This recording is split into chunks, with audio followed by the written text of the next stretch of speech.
흔히 봤을 이 귀여운 뿌잉뿌잉 이모티콘, 거기에 숨겨진 이 요상한 글자. 손처럼 생긴 이 글자의 정체는 대체 무엇일까요?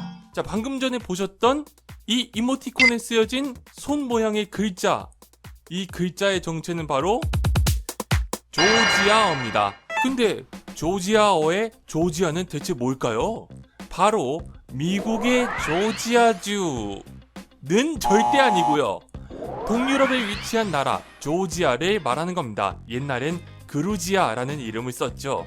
보통 유럽에 있는 나라들은 영어에서 쓰는 로마자 알파벳을 많이 쓰는데, 조지아는 유럽 내에서 독자적인 문자를 쓰는 몇 안 되는 나라 중에 하나입니다. 이 조지아어 문자가 동글동글하고 곡선이 많이 강조되다 보니까 이게 예뻐 보이는 거예요. 그래서인지 어떤 곳에서는 요정 문자라고 부르기도 하더라고요. 제가 봐도 유정 문자 느낌이 나는 것 같아요. 그리고 이 문자가 2000년 가까이 사용된 오래된 문자이기도 하고, 2016년에는 조지아어 문자가 유네스코 인류 무형 문화유산에 등재되기도 했죠. 기왕 이렇게 된 거, 조지아의 알파벳을 살짝만 맛보고 가죠. 조지아어 문자는 5개의 모음과 26개의 자음, 총 33개의 글자로 구성되어 있습니다. 하나하나씩 읽어볼게요. 아니, 바니, 가니, 도니, 애니, 비니, 제니, 타니, 이니, 까니, 라시. 자, 이 라시, 이게 바로 이모티콘에서 나왔던 손 모양의 글자입니다. L 발음을 낸다고 하네요. 자, 계속해서 마니, 나리, 오니, 빠리, 좌니, 라에, 사니, 따리, 우니, 파리, 카리, 가니. 자, 참고로 이 가니는요, 이모티콘에서 이 손가락 하트로 사용할 수 있다고 합니다. 이렇게 말이죠.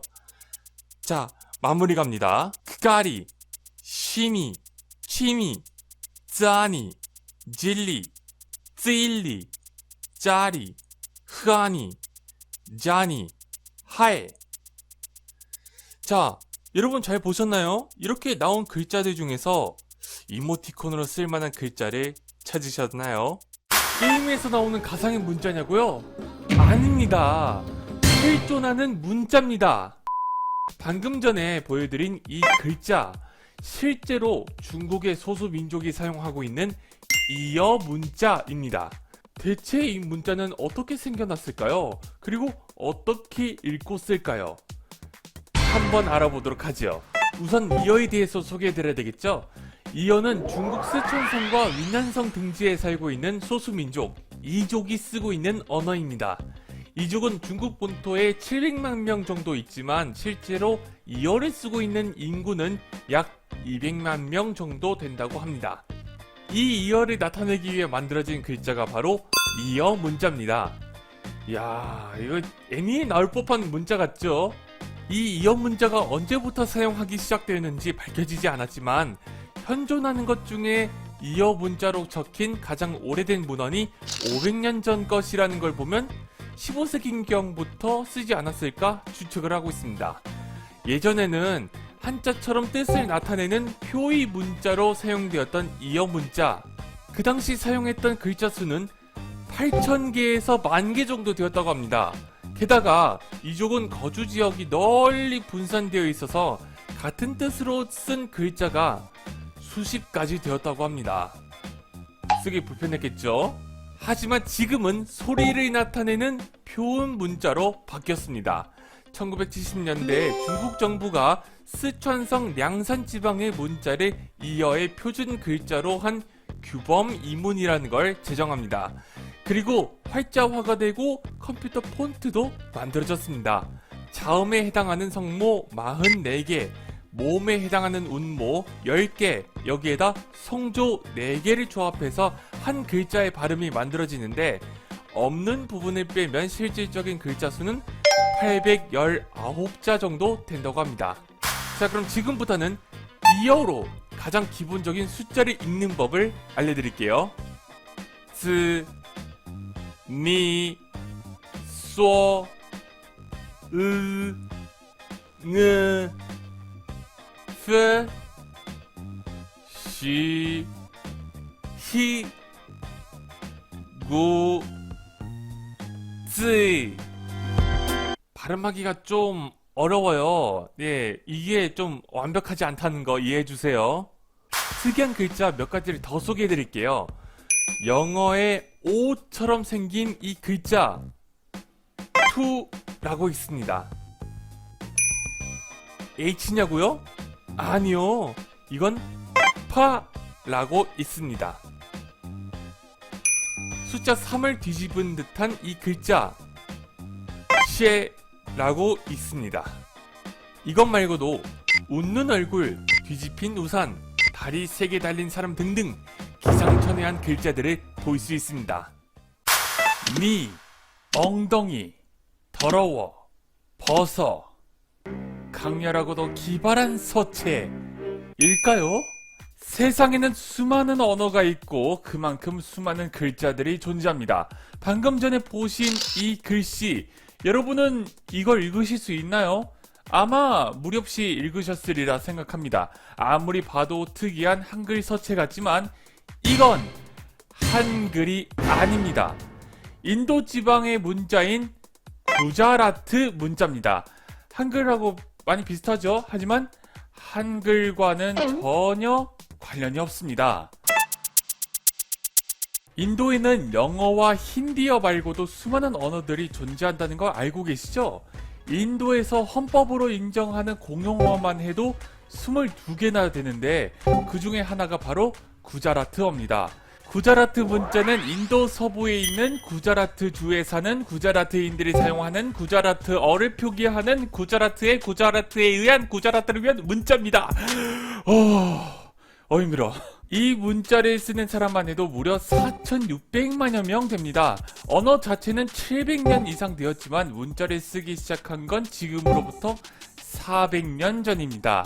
이 문자의 특징은요, 자음과 모음을 나눠서 쓰는데 자음 단독으로 사용해도 상관이 없습니다. 자음을 단독으로 사용할 때는 기본 모음이 이고요. 여기에 모음 글자를 옆에 붙이기만 해도 모음이 바뀝니다. 이게 기본적인 시스템입니다. 이 구자라트 문자, 어떤 문자와 비교해도 한글과 꽤나 비슷하게 생겨서 1980년대에 방송에서도 소개되기도 하면서 살짝 논란이 생기기도 했죠. 다시 얘기하지만 한글과 구자라트 문자 사이에는 기원으로 보나 문자 시스템으로 보나 어떤 관련성도 없습니다. 그럼에도 불구하고 지금도 일부 누리꾼들이 이 문자를 간간히 빌려서 쓰고 있죠. 처음에 보여드렸던 니 엉덩이 더러워 벗어, 실제 구자라트어 발음으로는요 바눌룽글라사슈쿤 이라고 읽습니다. 아무렇게나 조합한 거라서 그렇게 대단한 뜻이 있는 건 아닙니다. 그리고 이런 것도 있죠. 링딩덩 링딩덩 링디기디기디기딩딩딩. 요것도 실제 발음으로는요 유브룰루 유브룰루 유바트라바트라바트라부부부 유브룰루 유브룰루 유바트라바트라바트라 부부부 입니다. 그 밖에도 인기 없어, 그루뜨라 눈, 덩어리, 루나이, 매력, 가라뜨라. 막상 번역해보면 뜻이 없는 게 많죠. 하지만 우연히 뜻이 나오는 경우도 있습니다. 머리로 보이는 이 글자, 읽는 법은 바이, 이건 위험이라는 뜻의 구자라트어입니다. 그리고 아까 전에 봤던 네 엉덩이 더러워 벗어에서 마지막에 나온 이 벗어, 요거는 쿤이라고 읽었었죠. 뜻은요 살인이라고 합니다. 막상 알고 나니까 좀 쓰기가 꺼려지죠? 저도 그래요. 여러분은 이 이모티콘 보신 적 있으시죠? 근데 이 기호같이 생긴 문자, 사실 캐나다에서 만들어졌다는 사실 알고 계셨나요? 캐나다 하면 영어를 쓰잖아요. 그리고 퀘벡 쪽으로 가면 프랑스어를 쓰고요. 아니 영어권 국가인 캐나다가 전혀 다른 문자를 만들 리가 있겠어? 싶지만 북극 가까이로 가면 우리가 어떻게 읽어야 할지 알 수 없는 요상한 문자를 만나게 됩니다. 지금부터 만나보시죠. 지금 여러분께 보여드리고 있는 것은 도형이 아닙니다. 모두 문자입니다. 다 읽는 법이 있고요. 손으로도 씁니다. 이 문자의 정식 명칭은 Canadian Aboriginal Syllabics, 캐나다 원주민 음절 문자입니다. 참고로 캐나다 북부 원주민들은 여러 개의 민족으로 나뉘는데 각각의 민족에서 쓰는 자체의 언어가 있습니다. 예를 들어 크리어, 이누이트어, 오지부아어 등등 말이죠. 이 문자들은 이러한 자체 민족 언어를 사용하는 캐나다 북부 원주민들을 위해 만들어졌습니다. 그 말인즉슨 이 문자가 들어오기 전에는 어떤 표기 문자도 없었다라는 뜻이죠. 영국 출신의 선교사 제임스 에반스가 1840년에 만들었다고 합니다. 180년 정도니까 생각보다 역사가 짧죠. 이 문자의 특징 첫 번째, 글자의 각도와 반전, 그러니까 돌리거나 뒤집음에 따라서 모음을 표현했다라는 겁니다. 이 문자의 모음은 에, 이, 오, 아 이렇게 4가지입니다. 그리고 글자의 모양은 자음에 따라서 달라지는데요. 참고로 한국어의 이응에 해당하는 음가 없는 자음은 삼각형으로 표기합니다. 그래서 각도에 따라서 에, 이, 오, 아 이렇게 발음합니다. 자음이 있는 걸로 다시 한번 보죠. 이거는 T 발음을 냅니다. 그래서 각도에 따라서 테, 티, 토, 타 라고 발음합니다. 이번엔 뒤집기에 따른 변화인데요. 기역니은처럼 생긴 이거는 M 발음을 나타냅니다. 그래서 이거는 뒤집기에 따라서 매, 미, 모, 마 라고 읽습니다. 이어서 두 번째 특징은 글자를 작게 쓰면 모음이 없어진다 라는 점입니다. 한마디로 우리의 받침과 비슷한 역할을 해낸다는 거죠. 자, 실제 단어를 가지고 볼게요. 군데군데 작은 글씨로 쓴 부분이 보이실 거예요. 이걸 하나씩 읽으면요. 이누크 티투트 이누크티투트 이누이트어 라는 말이 됩니다. 또 다른 단어, 이번엔 살짝 깁니다. 이, 리, 니, 아, 르, 비, 크 이린니아르비크. 자, 여기서 이린니아르는 가르치다 라는 뜻이고 비크는 어떤 행동을 하는 장소를 뜻하는 전미사입니다. 그래서 가르치는 장소, 즉 학교를 뜻합니다. 하지만 실제로 원주민들은 이 음절 문자를 그렇게 많이 쓰지 않고 로마자를 쓰는 게 더 편하다는 얘기를 합니다. 전에 베트남의 쯔놈을 다뤘을 때도 느낀 거지만 로마자의 위력은 대단하네요. 원주민 언어 중 하나인 이누이트어는요, 현재 빙 번역기에서 번역 서비스를 해주고 있지만 TTS 음성 변환 서비스가 없는 상태입니다. 다행히도 캐나다 원주민 언어는요, 생각보다 화자가 많아서 언어 소멸까지는 가지 않는 상태라고 하니까 이 음절 문자는 앞으로도 로마자와 함께 쭉 쓰일 겁니다. 발음 체계가 복잡하지 않으니까 언젠가 TTS도 나오겠죠. 아, 그래서 처음에 보여줬던 이 이모티콘은 어떻게 읽냐고요? 괄호를 빼고 읽으면요, 비와부 비와부 라고 읽습니다. 뭐 딱히 뜻은 없어요. 이번 시간에는 요즘 몽탄 신도시로 유명해질 정도로 한국식 신도시가 발전한 몽골로 가봅니다. 몽골은 당연히 몽골어를 쓰죠. 하지만 글자는 러시아에서 만든 키릴 문자를 빌려 쓰고 있습니다. 1930년대에 옛 소련의 영향이 컸었기 때문인데요. 그 이전에는 문자가 없었냐고요? 아니요, 있습니다. 오늘 랭커 스터디에서는 지금 많이 쓰이지 않는 몽골의 전통 문자, 몽골 비치그에 대해서 알아봅니다. 바로 이게 몽골어라는 뜻의 몽골헬을 몽골 비치그로 쓴 겁니다. 보시다시피 몽골 비치그는 세로 쓰기를 원칙으로 합니다. 가로 쓰기를 많이 하는 추세에 따라서 때로는 이렇게 글자를 눕히는 경우도 있습니다. 보통 세로 쓰기를 하면은 오른쪽에서 왼쪽으로 읽잖아요. 특히 한자 문화권 국가에서는 그런데 몽골 비치그는 왼쪽에서 오른쪽으로 읽습니다. 1204년에 몽골 제국의 황제 칭기즈칸이 새로운 문자를 만들라고 명했고, 이 명을 받은 필경사 타타퉁가가 위구르 문자를 개량해서 만들어낸 글자라고 합니다. 계통으로 따지면 이스라엘의 히브리 문자, 중동의 아랍 문자에 더 가깝습니다. 아랍 문자와 비교하면 글자가 줄줄이 이어져 있는 모양이 꽤나 흡사하죠. 한자에서 비롯된 게 아니냐라고 생각하실 텐데 한자와는 전혀 관련이 없습니다. 몽골 비치그는 한글과 같은 음소 문자입니다. 그래서 자음과 모음이 따로 있는데요. 하지만 같은 음소여도 어절의 처음, 중간, 끝의 위치에 따라서 모양이 달라집니다. 한글로 치면은 같은 기역이어도 모양이 세 가지라는 뜻이 됩니다. 이게 몽골 비치그가 배우기 어려운 이유 중 하나죠. 아무래도 한 어절 안에 글자들이 쭉 연결되어 있다 보니까 단어의 위치에 따라서 사용하는 글자가 다르다는 것을 알 수 있습니다. 게다가 손으로 쓴 글씨와 컴퓨터 폰트상의 글씨 사이의 괴리가 크다 보니까 처음부터 몽골 비치그를 배우는 건 엄청 어려운 일이라고 볼 수 있겠습니다. 그럼 실제 몽골어 단어들을 가지고 예를 들어볼까요? 잡샹, 행운, 샥 아가르, 날씨, 가루타스, 휴대폰, 컴퓨터, 생베노, 안녕하세요. 그렇다면 무엇 때문에 몽골의 표기 문자가 몽골 비치그에서 키릴 문자로 바뀐 걸까요? 1930년 당시 몽골은 옛 소련의 영향을 받은 사회주의 국가였습니다.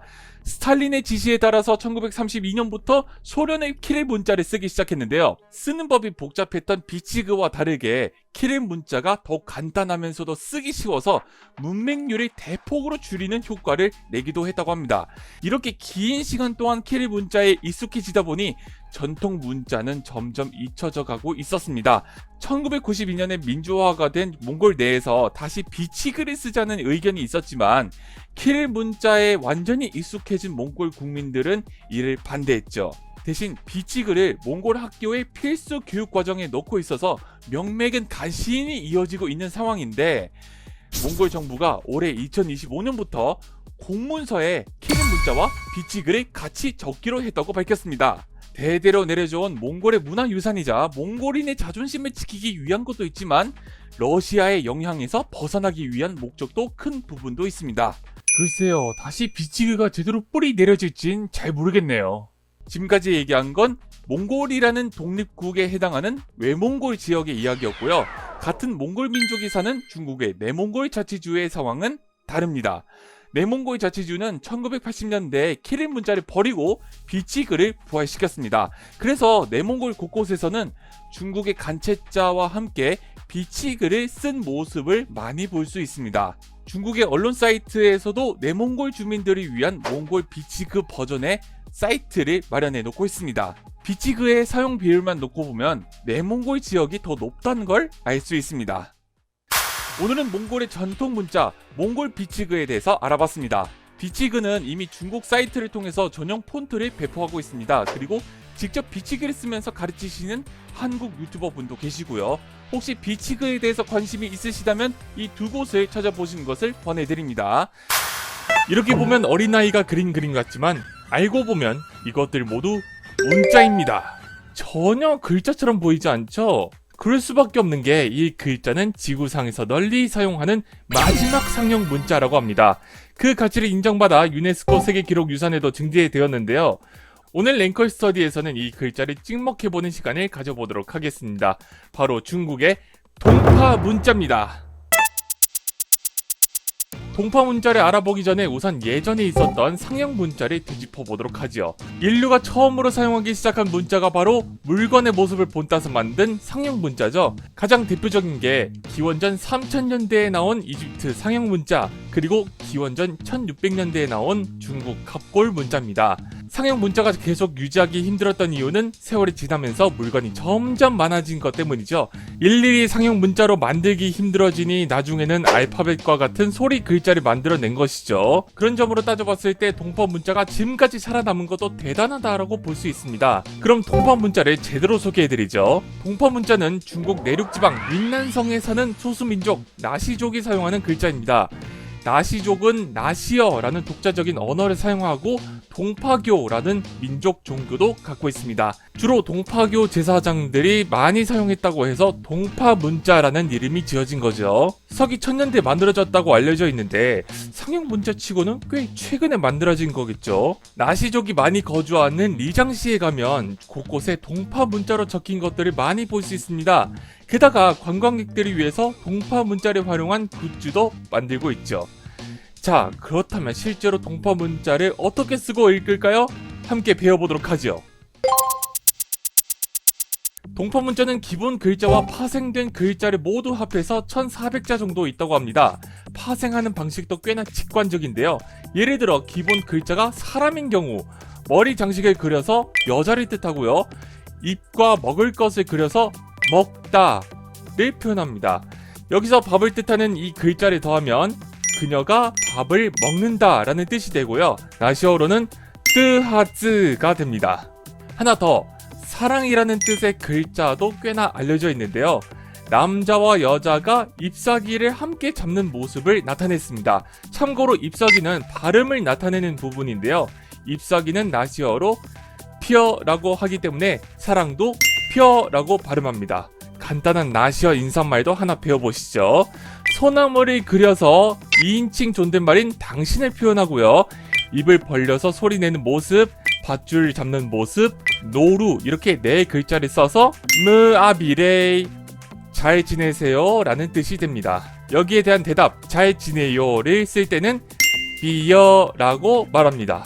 밧줄 잡는 모습과 담뱃잎을 쓴다고 하네요. 여기서 주의해야 하는 것은 글자가 고정되어 있지 않다는 것입니다. 한 가지 뜻이어도 여러 패턴의 글자가 있기 때문에 그 글자의 패턴을 이해하는 것이 중요합니다. 그 밖에도 다양한 동파 문자와 나시어에 대해서 배우고 싶으신 분들은 이 유튜브 채널에 들어가셔서 영상을 보시면 되겠습니다. 영상 설명란에 링크를 걸어두었으니까 참고해주세요. 오늘은 중국 나시족이 사용하는 동파 문자에 대해서 살펴봤습니다. 이게 컴퓨터 폰트로도 제공되는지 물어보실 것 같은데요. 물론 제공됩니다.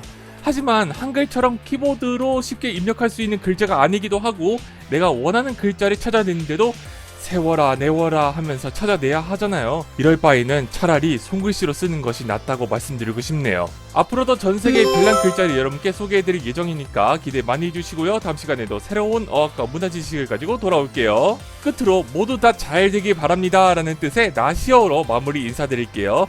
여러분 비비레레. 차원을 넘나드는 어학과 문화의 즐거움 채널시야. 다양한 플랫폼에서 다채로운 콘텐츠를 만날 수 있습니다. 지금 바로 확인하세요.